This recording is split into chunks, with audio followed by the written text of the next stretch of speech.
Yang sudah bergabung, saya ucapkan selamat bergabung. Jadi pada hari ini saya mau mengadakan live conference untuk hari ini dan minggu depan.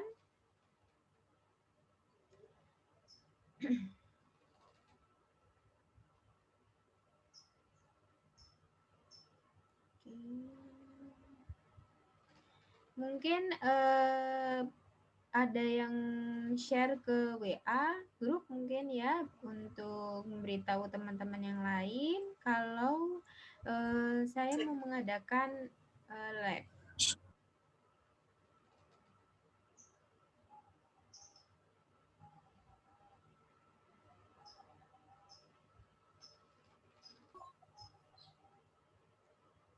Jadi ini posisinya saya rekam. Jadi mungkin apabila ada teman-teman yang mungkin tertinggal atau terlambat nanti bisa menonton atau mendengarkan rekaman ya. Karena kan kita waktunya juga terbatas.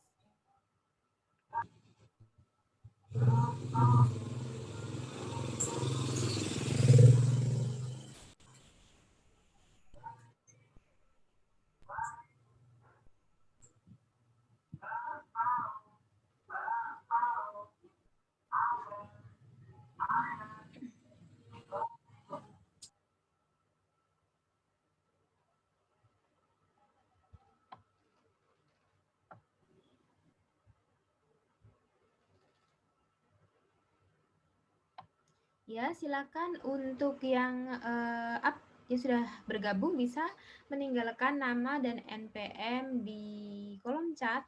Nanti akan saya rekap sebagai absensi. Jadi yang sudah absen di kolom komentar tidak perlu untuk mengisi atau absen kembali di kolom komentar setelah live ini berakhir. Dan cukup satu kali aja, jadi tidak usah berkali-kali karena jika sudah absen di kolom chat pasti bisa langsung terekap gitu ya.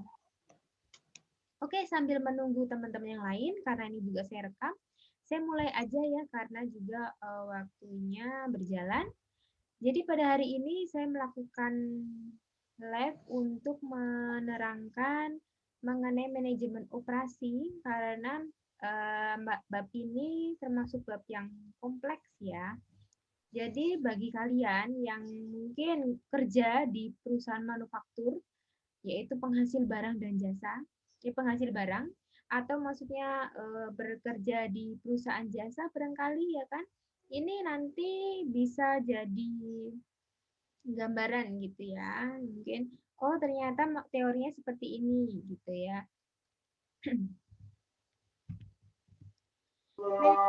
Operasi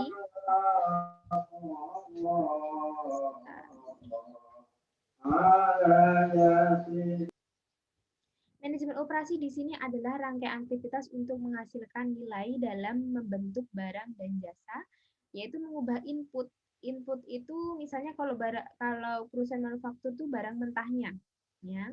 Misalnya perusahaan kayu, berarti kan inputnya adalah bahan bongkahan kayu. Kemudian outputnya misalnya karena itu perusahaan furniture, berarti outputnya itu misalnya meja, lemari, kursi, eh, atau alat perlengkapan lainnya. Itu input. Jadi antara input menjadi output, itulah yang namanya manajemen operasi. Nah, kenapa sih kita harus mempelajari yang namanya manajemen operasi? Penting nggak sih gitu? Kalau penting, itu ngapain aja? Pelajarin tentang apa aja? Yang pertama, kalau kita belajar manajemen operasi, kita jadi tahu fungsi organisasi. Jadi supaya kita tahu cara mengorganisasi untuk memperoleh hasil yang produktif. Yang kedua, mengerti barang dan jasa yang diproduksi. Gitu. Jadi istilahnya alurnya gitu ya, alur dari barang mentah menjadi barang jadi itu seperti apa, prosesnya yang dilalui itu seperti apa. Kemudian yang ketiga, kita dapat memahami apa yang dikerjakan oleh manajer operasi. Mungkin kalau di bagian manufaktur, manajer produksi. Yang keempat, di sini bagian yang paling banyak menyerap biaya. Ya, karena banyak menyerap biaya maka perlu diperhatikan betul ya.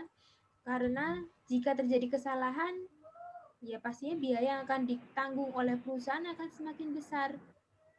Semakin besar biaya yang ditanggung ya kan, itu kan masih akan mengurangi pendapatan atau income dari perusahaan. Ya, manajemen operasi itu ya berkaitan dengan sumber daya manusia, bahan baku, material, teknologi, banyak banget ya kaitannya. Jadi memang sangat banyak menyerap biaya. Nah, inilah 10 area keputusan yang berkaitan dengan manajemen operasi, ada desain produk dan jasa, manajemen mutu, desain proses dan kapasitas, lokasi, desain tata letak, dan masih ada 5 lagi di slide selanjutnya. Jadi di tabel ini ada yang sebelah kiri itu adalah aspek-aspek yang penting yang berkaitan dengan manajemen operasi, sedangkan yang bagian kanan ini membahas tentang apa sih itu poin tersebut. Kalau desain produk dan jasa itu kan berkaitan dengan atau permasalahan yang sering muncul mengenai desain itu adalah barang dan jasa apa yang harus ditawarkan. Yang kedua, bagaimana kita mendesain produk tersebut. Ya kan kadang desain itu kan berarti kan luarannya ya, kelihatannya itu menarik gak ya? Nah, seperti itu. Kemudian manajemen mutu, kalau berbicara mutu itulah kualitas.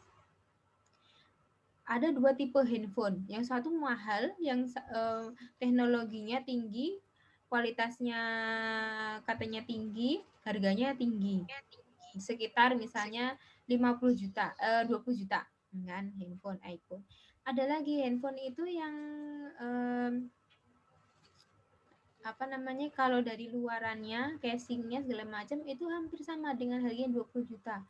Tapi ternyata karena harganya separuhnya, nggak ada separuhnya, misalnya cuman 6 juta gitu ya, 20 juta dibanding dengan 6 juta. Atau malah ada yang HP-HP Cina itu yang handphonenya tipenya kayak iPhone gitu ya, harganya cuman 3 juta atau 2 juta. Nah, itu nanti kan berbicara tentang kualitas. Kemudian desain proses dan kapasitas. Ini tentang kapasitas yang dibutuhkan, kemudian peralatan dan teknologi yang diperlukan. Ya kan, kalau dalam proses produksi kan pasti berbicara tentang teknologi apa yang digunakan. Lokasi. Ada suatu pabrik atau perusahaan manufaktur, dia itu berdiri di lokasi yang dekat dengan pemukiman masyarakat. Nah, kalau kayak gitu, kira-kira limbahnya itu mengganggu nggak masyarakat yang di sekitarnya. Berarti kan lokasi itu sangat penting juga untuk dibahas. Desain tata letak, menyusun fasilitas. Maksudnya desain tata letak tuh gini. Misalnya kita masuk ke perusahaan garment, ya kan? Antara bagian atau unit bagian jahit ya dengan unit bagian pressing atau setrika gitu, itu kan harusnya berdekatan. Ya, harus disusun atau letaknya kan harusnya berdekatan gitu ya. Tapi ternyata jauh letaknya di misalnya eh, jauh dari apa namanya bagian unit jahit. Nah, kayak gitu. Karena jauh berarti kan pastinya akan nggak efisien gitu kan.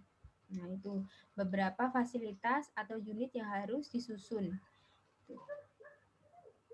Kemudian ada sumber daya manusia, kita tahu bahwa eh, kita kalau misalnya bekerja di suatu perusahaan kan pengennya dapat atau gaji yang layak, kemudian lingkungan yang memang kondusif, gitu ya, diperhatikan sama perusahaan. Nah, itu dia, itu juga jadi keputusan yang penting, aspek yang penting. Supply chain management itu berkaitan dengan pemasok, supplier, persediaan. Jangan sampai ya, pada saat orderan banyak, persediaannya nggak cukup. Akhirnya konsumen disuruh nunggu. Kalau suruh nunggu, banyak yang kecewa pastinya ya kan. Jadi harus diperhatikan persediaan. Atau jangan sampai persediaan terlalu banyak, akhirnya banyak barang yang ada di gudang itu jadi kadaluarsa. Kayak gitu. Itu jadi memakan biaya juga. Di persediaan itu juga harus diperhatikan. Kemudian penjadwalan atau perencanaan itu harus disusun dari jangka pendek, jangka menengah maupun jangka panjang. Pemeliharaan. Ini berkaitan dengan persediaan tadi ya.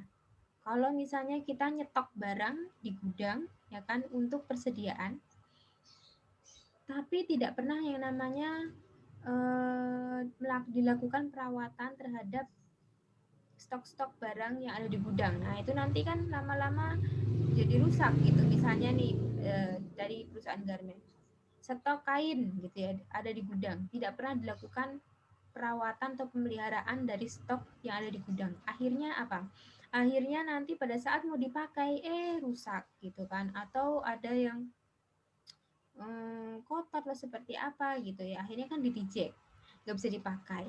Akhirnya buang-buang lagi, biayanya ada lagi. Nah, seperti itu. Jadi memang harus ada pemeliharaan dan perawatan terhadap material maupun alat-alat yang ada di perusahaan. Ini adalah proses transformasi, masukan, keluaran, feedback. Masukan di sini adalah manusia, mesin, material, modal, metode, energi. Ya, itu adalah apa namanya dari awalnya. Kemudian melalui proses transformasi dan keluarlah yang namanya barang dan jasa. Gitu ya. Jadi manusia, mesin, material, modal itu adalah satu komponen yang penting dalam proses transformasi. Ini adalah bagan organisasi jasa. Jadi kalau jasa itu kan biasanya memberikan pelayanan atau servis ya. Misalnya bank, rumah sakit, kemudian kampus. Ya, kampus itu kan juga memberikan jasa, jasa pendidikan ya. Nah, di sini adalah contoh bank, bank komersial. Di bank itu ternyata ada bagian operasi, bagian keuangan, bagian pemasaran gitu ya, terbagi menjadi beberapa unit. Kemudian kita bandingkan kalau manufaktur seperti ini. Nah, ini manufaktur penghasil barang barang ya, misalnya kalau di Semarang tuh kayak Nisin, pabrik Nisin, garmen, kemudian Coca-Cola. Di Semarang kan memang apalagi di Ungaran ya banyak sekali pabrik-pabrik atau perusahaan manufaktur. Ini adalah tabel perbandingan Kalau di bank ya kan inputnya itu apa? Inputnya ada karyawan, gedung, alat kantor, modal, energi, informasi, manajerial. Nah, semua yang ada di input itu kalau kita proses melalui proses transformasi, output yang akan dihasilkan di situ ada layanan keuangan untuk nasabah, pinjaman, deposito. Nah, ini dia. Rumah sakit. Di dalam rumah sakit itu ada dokter, perawat, karyawan, gedung, alat medis, moda energi, dan masih banyak lainnya. Nah, dari komponen-komponen input itu kalau diproses atau melalui proses transformasi ya ada menghasilkan layanan medis bagi pasien. Universitas ya seperti kita ada mahasiswa, dosen, karyawan, gedung. Nah, ini komponen-komponen input itu kalau misalnya diolah atau proses transformasi, output yang dihasilkan adalah lulusan para sarjana, kemudian ada penelitian, jadi skripsi yang kalian nanti kerjakan itu termasuk sebagai penelitian. Kemudian ada pengabdian kepada masyarakat, itu dia. Jadi kalau dosen itu biasanya setiap 2 kali dalam setahun atau minimal 2 kali dalam setahun itu harus melakukan penelitian dan pengabdian kepada masyarakat. Nah, itu kan jadi keluaran yang bisa bermanfaat bagi masyarakat di sekitar. Nah, begitu juga dengan transformasi udara, ada pilot, pramugari. Nah, itu kalau melalui proses transformasi, output yang dihasilkan adalah layanan penumpang barang dari satu lokasi ke lokasi lain. Paling bawah nomor 5 adalah manufaktur.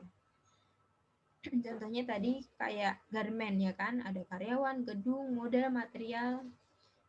Hasilnya adalah barang jadi. Kalau mungkin pabrik kayu ya ada yang setengah jadi, kayunya diolah. Kalau barang jadinya tadi berbentuk meja, kursi, lemari. Nah, itu. Kemudian keputusan manajemen operasi itu ada 3. Ini yang sering salah di mahasiswa terkadang suka kebalik ya. Jadi keputusan strategis itu keputusan yang tentang jangka panjang yang membicarakan atau keputusan yang bersifat untuk jangka panjang. Keputusan taktis itu jangka menengah, keputusan operasional itu adalah jangka pendek. Nah, terkadang misalnya ada pertanyaan disuruh menjawab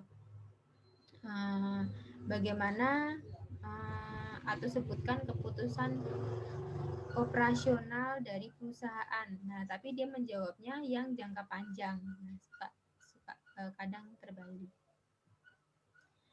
Ini dia, kalau keputusan strategis jangka panjang, bicaranya itu ya masa depan tentang pembuatan produk ya kan. Perusahaan kan nggak mungkin membuat produk itu hanya jangka pendek aja, tapi kan berlangsung terus kan untuk jangka ke depannya. Apalagi perusahaan manufaktur yang basicnya adalah menghasilkan barang dan jasa, barang atau produk gitu ya.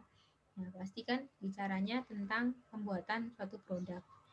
Pengalokasian fasilitas, kemudian kapasitas yang dibutuhkan perusahaan, kapan harus menambah kapasitas. Nah, itu berbicara untuk jangka panjang.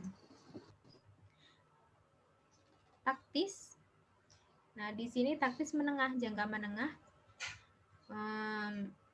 Misalnya bicaranya tentang berapa pekerja yang dibutuhkan, kapan perusahaan memerlukan mereka, haruskah perusahaan memberlakukan lembur atau shift, kapan material harus dikirim, gitu.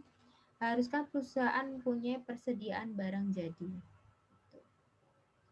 Ini adalah taktis atau jangka menengah. Kemudian kalau operasional itu jangka pendek.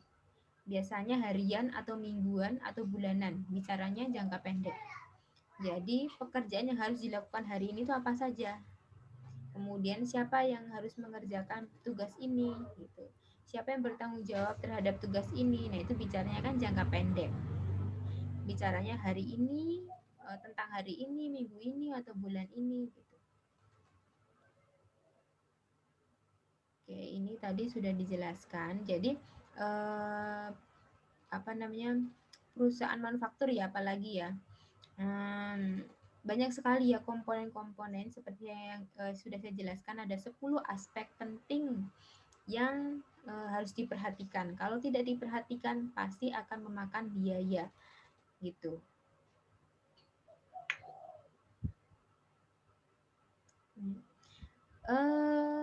Kemudian ada di sini tentang sumber daya manusia. Aspek yang sangat penting itu ada sumber daya manusia, kemudian ada tata letak. Ya, tata letak. Ini saya akan kasih contoh. Oke, saya stop share dulu.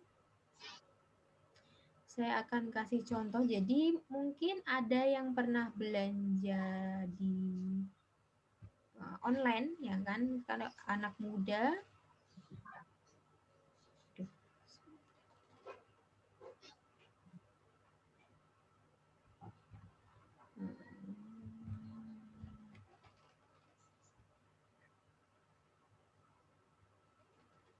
Stop. Jadi kalau anak muda itu kan biasanya sering belanja atau lihat-lihat di marketplace. Marketplace itu adalah tempat belanja online gitu ya. Apalagi lagi pandemi kayak gini ya, untuk mengurangi berbelanja offline, datang langsung ke toko atau datang langsung ke tempat perbelanjaan, karena kan mengurangi keramaian, ya kan. Jadi banyak sekali transaksi-transaksi online gitu ya. Di saat pandemi seperti ini, kemarin ada mahasiswa yang skripsi, dia tempat penelitiannya itu Shopee, pembelanjaan online, ternyata meningkat gitu ya. Maksudnya ada yang menurun di pandemi, ada menurun, tapi tidak yang terlalu drastis dibandingkan dengan toko-toko offline gitu. Nah, di sini mungkin kalian pernah mendengar yang namanya Amazon.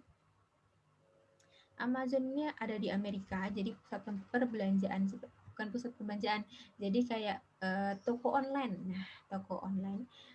Dan di situ sifatnya tuh kayak mall. Ya, jadi belanja apapun di situ ada buku, ada apa ya, alat-alat rumah tangga, kemudian peralatan sehari-hari, peralatan mandi gitu ya, semuanya ada di Amazon ini gitu. Nah, kita akan berkunjung ke gudangnya. Ya, kita jalan-jalan ke gudang Amazon. Gimana sih gitu ya, perusahaan online, pusat perbelanjaan online gitu ya, yang dia itu menjual semua barang, bahkan bibit pertanian pun ada gitu.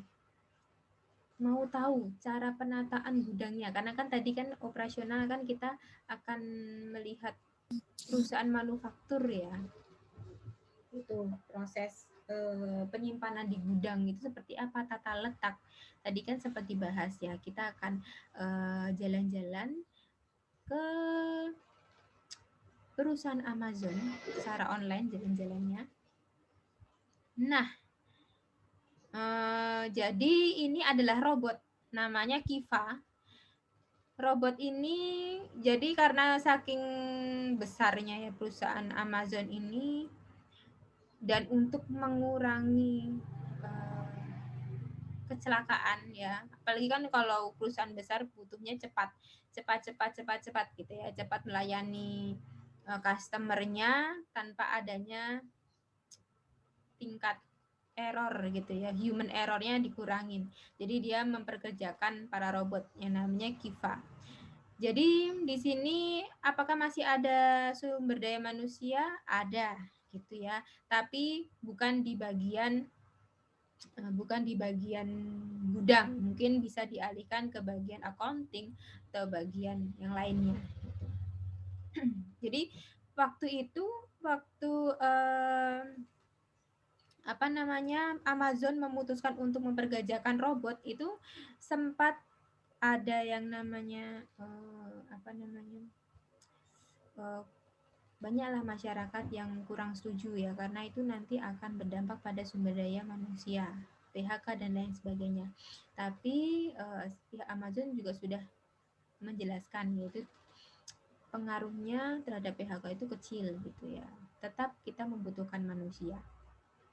Nah, tadi robot-robot tadi akan berjalan menuju ke tempat kasir lah ya. Kasirnya ini manusia, masih ada manusianya.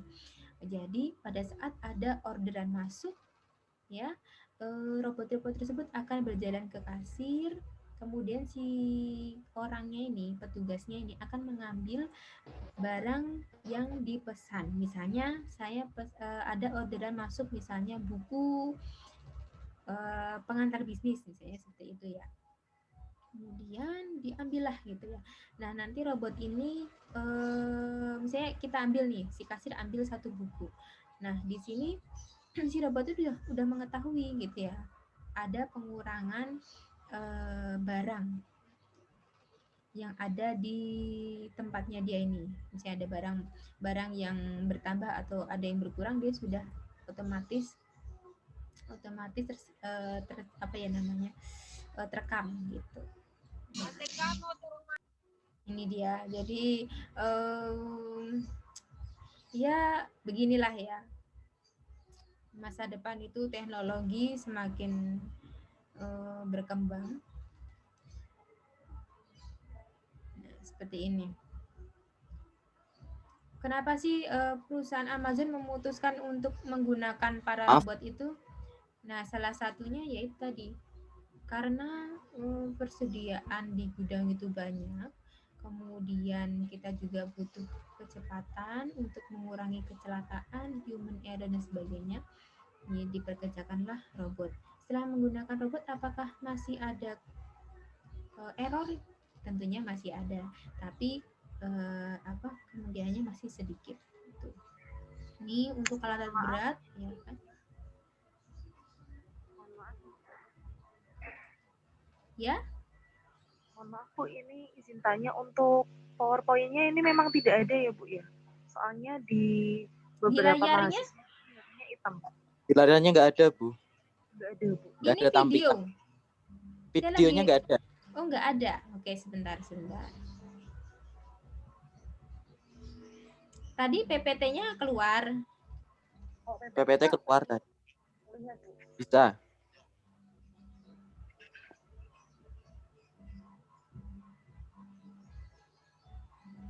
Ini keluar nggak video? Ya, ini bisa. Oke, saya ulangin ya. Saya jelaskan. Ya, oke, nggak apa-apa. Ini.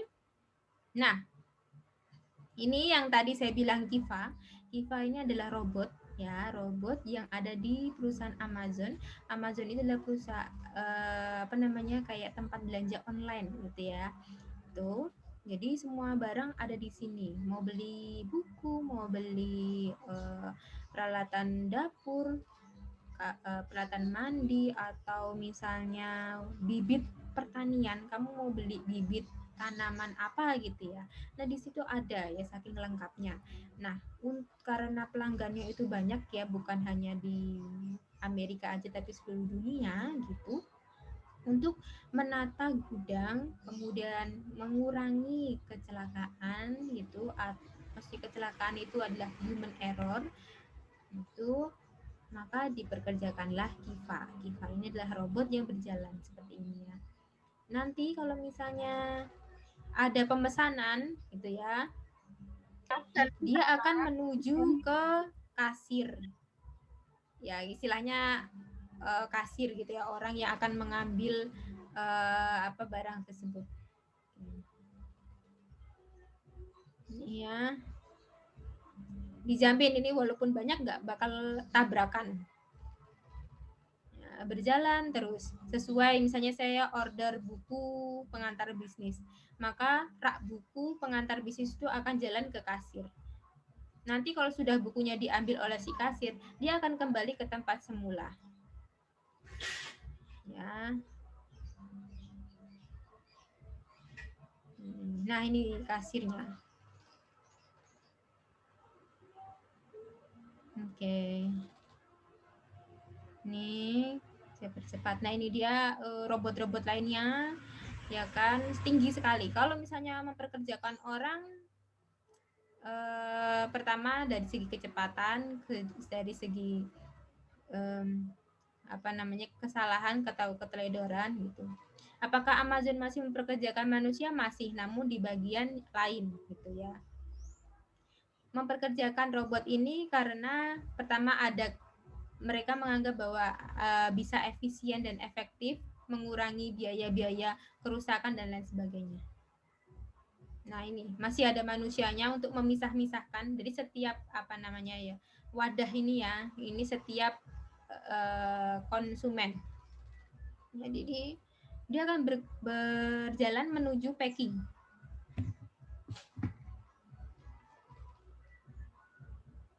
Oke. Nah, baru dia di packing.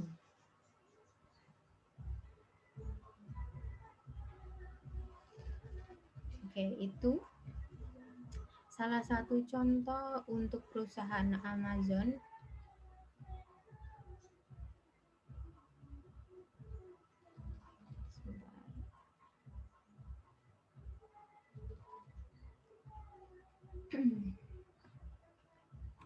Saya sembari merekap merekap absensi karena waktunya sudah ada ini.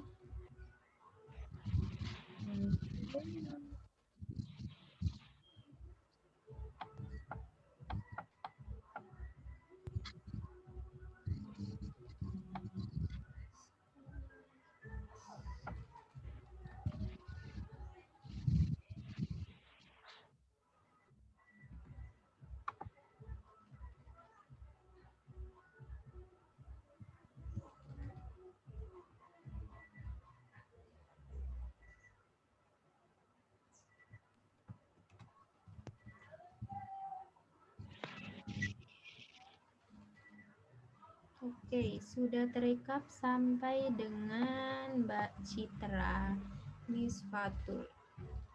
Oke, saya balik lagi ke PPT. Ini dia tadi sudah ya untuk tata letak. Saya cerita dulu saya pernah bekerja di perusahaan garmen. Jadi perusahaan garmen yang tempat saya bekerja itu berlokasi di dalam atau sekitar area pemukiman masyarakat gitu ya. Kemudian sempat pada saat itu karena yang namanya pabrik ya, truk-truk itu kan pasti lalu lalang melewati area pemukiman masyarakat. Karena truk-truk itu sering lewat ya setiap hari ya, mungkin setiap hari itu bisa 10 lebih ya, 10 lebih bolak-balik gitu. Ya maksimal 10 lah ya. Nah, jadi aspal itu rusak. Nah, itu dia. Sempat beberapa masyarakat tuh yang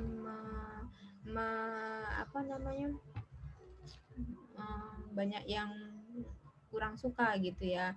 Banyak yang bilang ke perusahaan gitu ya, dari RT RW-nya gitu, menyampaikan ke RT RW, kemudian pihak setempat menyatakan adanya sering terjadi kerusakan. Jadi udah dibenerin, aspalnya rusak lagi, dibenerin ya itu.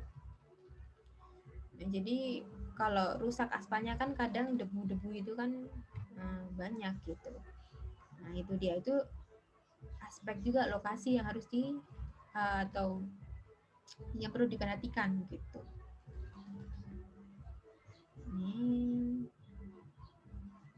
Kemudian pengambilan keputusan ya, seorang manajer kan pastinya juga harus pintar dalam mengambil keputusan, karena setiap keputusan itu akan berdampak jangka pendek, jangka menengah maupun jangka panjang.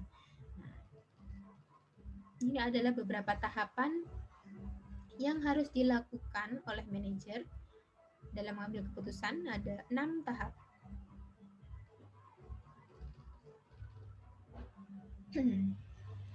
Kemudian kualitas itu penting sekali gitu ya.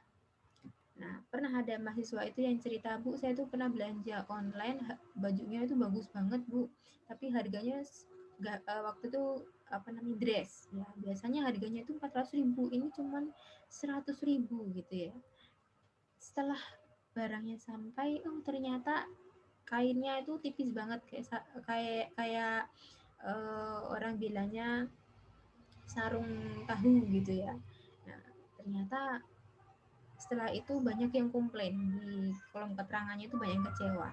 Setelah itu kan nanti akan berdampak pada penurunan. Nah, ternyata menjaga kualitas itu penting ya. Jangan sampai terjadi penipuan-penipuan seperti itu. Bilangnya memasang gambar bagus tapi ternyata kualitasnya buruk. Nah, kualitas itu sangat penting. Ini beberapa kategori kualitas. Ada kualitas berbasis pengguna, kualitas berbasis manufaktur, dan kualitas berbasis produk. Kalau misalnya kita beli susu atau beli makanan yang kaleng atau ada boxnya gitu, kadang kan di belakang kemasan itu kan ada komposisi, ada cara pemakaian, ada cara menyimpan gitu kan. Nah, itu salah satu mencerminkan kualitas dari si produk tersebut. Misalnya pemakaian, kalau susu misalnya mengandung protein berapa persen atau berapa gram atau apa, ada ukurannya kayak gitu. Ini juga menjaga kualitas juga. Karena kualitas itu penting, karena apa? Karena di situ akan berdampak pada keuntungan atau income atau pendapatan dari perusahaan. Semakin kualitasnya itu terjaga, maka konsumen itu kan akan loyal gitu ya. Orang kalau udah loyal, udah setia, ya pasti nggak sulit untuk berpindah gitu. Jadi ya, ini kualitas dan strategi. Oke. Prinsip TKM juga masih kalau TKM itu masih di kualitas ya, berbicara tentang kualitas. Nah, inilah pengaruh kualitas. Kualitas itu penting karena pertama, menjaga reputasi perusahaan, kehandalan produk, dan keterlibatan global. Kalau dia menciptakan suatu produk itu bagus, dia bisa menguasai pasar Indonesia misalnya ya. Dia kan ada kesempatan untuk ke pasar internasional, ya, keluar gitu, keluar Indonesia. Itu namanya keterlibatan global.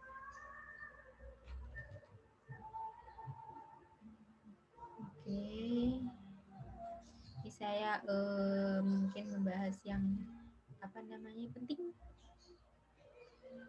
Ini contohnya ada Coca-Cola Company yang merupakan perusahaan manufaktur ya, yang saya jadikan contoh di sini. Yes. Dia sempat menambah, jadi ternyata saya tahunya kalau produk Coca-Cola itu cuma ada Coca-Cola, Fanta, Sprite, ternyata itu banyak banget ya. Nah, ini dia. Pada saat dia menambah produk, pasti ada yang dia kurangi. Produk, saat dia membuat suatu produk, pasti ada produk yang dia stop gitu ya, stop produksi. Yang dia stop produksi adalah produk-produk yang mungkin bagi mereka profitnya tidak bisa meningkat. Nah, daripada merugi atau seperti apa, akhirnya dia stop produk yang mempunyai profit rendah. Dia mencoba untuk membuat produk baru. Ini ada ceritanya di sini, nanti bisa dibaca. Oke, itu saja. Waktunya tinggal 1 menit lagi. Saya cek lagi di absensi dari Citra Niftahul tadi sampai terakhir ada Fitria Nur Latifah.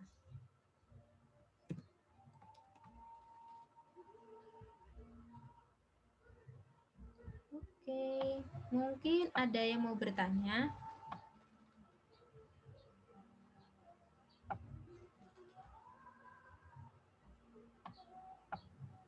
Saya, Bu. Ya, silakan. Tadi kan ada tulisan TGM. Nah, TGM itu apa, Bu?